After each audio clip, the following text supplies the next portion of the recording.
The world is burning. The power grid is screaming. Inside this room, the air is thick enough to swallow. Every modern convenience you own, the fridge, the AC, the freezer, is now just an expensive plastic tomb. Without that humming wire in the wall, your food dies in hours. Your survival clock starts ticking. But look closer. Beneath the floorboards, inside a simple dark hole in the dirt, something impossible is happening. The thermometer drops. 30 degrees, 40 degrees. The air is crisp, the water is chilled, the meat is fresh. There are no wires, no batteries, no solar panels. Just a hole, 2 pots, and a forbidden law of physics that the modern world worked very hard to make you forget. What you're looking at is the Zeer Pot. Some call it the desert fridge, others call it the poverty miracle. It costs less than $5 to build, it takes 10 minutes to assemble, and it can keep vegetables fresh for 3 weeks in the middle of a Saharan heat wave. It uses the energy of the sun to create cold. It's a natural battery that never runs out as long as the earth keeps spinning. This isn't a life hack from a weekend crafter. This is ancient engineering that builds civilizations. The ancient Egyptians used variations of this to chill wine for the pharaohs while the desert sun melted the sand outside. In India, they call it the gara. In Africa, engineers have used this exact method to save entire villages from starvation by preserving harvests without a single watt of electricity. NASA has studied the principles of evaporative cooling for spacesuits. The Roman legions used it to keep their rations from rotting on the march. It is proven, it is historical, and it is being deleted from our collective memory. Why don't you know about this? Why isn't there a Zeer Pot in every kitchen? The answer is simple. It works too well to be profitable. You can't sell a subscription to a clay pot. You can't charge a delivery fee for the wind.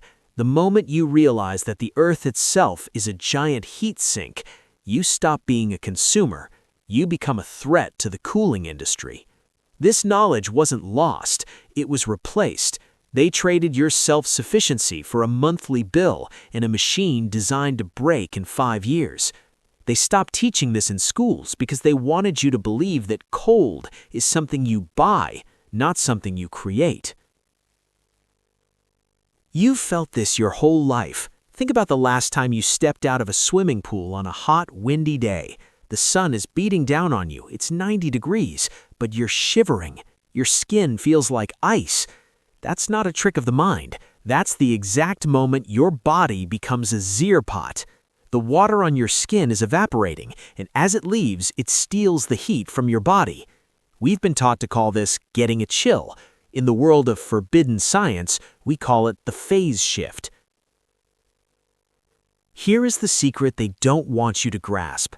Energy cannot be destroyed, it can only be moved. When water turns from a liquid to a gas, it needs fuel to make that change. That fuel is heat. By forcing water to evaporate through a porous material, you are literally sucking the heat out of whatever is inside. The hotter the sun, the faster the evaporation.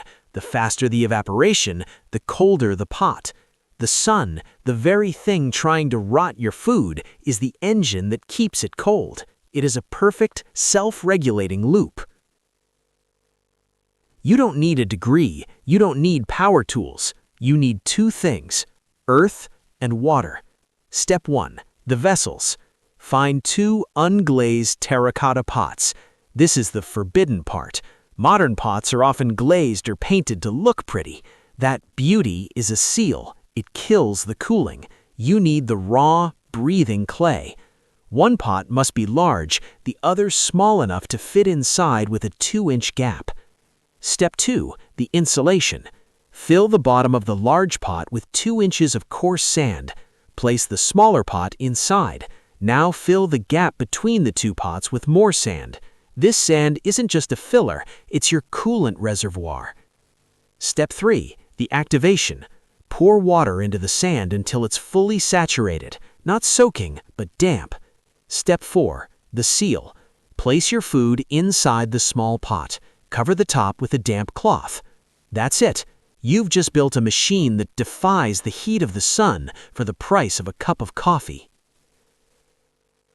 Here's what most people get wrong. Most people try this, fail, and go back to their electric fridges. Don't be most people. Here are 3 death blows to your natural fridge. Number 1, the glaze trap. If you use a pot that has a shiny coating, the water can't breathe. No breathing, no cooling. It becomes an oven. Number 2, the humidity wall. This system works through evaporation. If you live in a swamp with 99% humidity, the air is already full. It can't take any more water. You need a breeze. If the air is still, you must place the pot in a drafty area. And the drying sand. If the sand goes dry, the engine stops. You must keep the sand damp. This is the subscription you pay to the earth. A liter of water a day is the price of your independence. In a dry climate, a Zeer Pot can maintain a temperature of 15 degrees Celsius or 59 degrees Fahrenheit, while the outside air is 40 degrees Celsius or 104 degrees Fahrenheit. That is the difference between a rotten harvest and a fresh meal. But don't stop at a pot. The ancients didn't. They scaled this. They built yakhchels, giant conical mud brick structures that could store ice in the middle of the Persian desert in mid-summer. By using the same principle of the hole and the breathable wall, they created walk-in freezers that required 0 electricity. You can do the same. A root cellar isn't just a hole in the ground. It's a living lung that breathes out the heat of the day and inhales the cool of the earth. You can keep root vegetables fresh for months, potentially an entire season, all without any chemicals. I know what you're thinking. Is it safe? What about bacteria? What about mold? The earth is cleaner than you think. The sand acts as a natural filter. The clay is alkaline, which inhibits many types of fungal growth. As long as you keep the interior pot dry and clean and ensure you're not using gray water in your sand, your food is safer here than in a plastic container sweating in a warm pantry.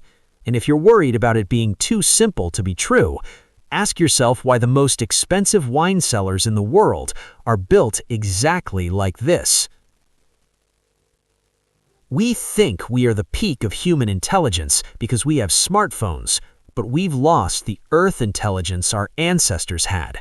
They didn't fight the environment, they danced with it. They knew that the top 6 feet of the Earth's crust stays at a constant cool temperature year-round. They knew that the wind was a tool, not just weather.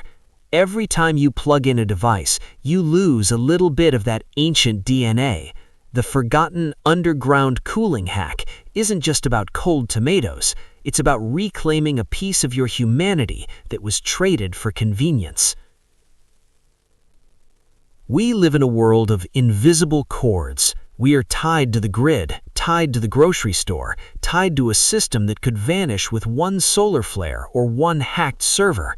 When the hum of the refrigerator stops, the panic begins. But when you learn to use a simple hole, when you learn to use the forbidden science of the earth, the panic disappears. You realize that the system is a choice, not a necessity. True freedom isn't having the most expensive fridge. True freedom is knowing you don't need one. If this changed how you see the ground beneath your feet, if you can feel the chill of the ancient world calling you back, then perhaps it's time to stop consuming and start remembering. The earth is waiting to help you. You just have to be willing to dig. Stay grounded.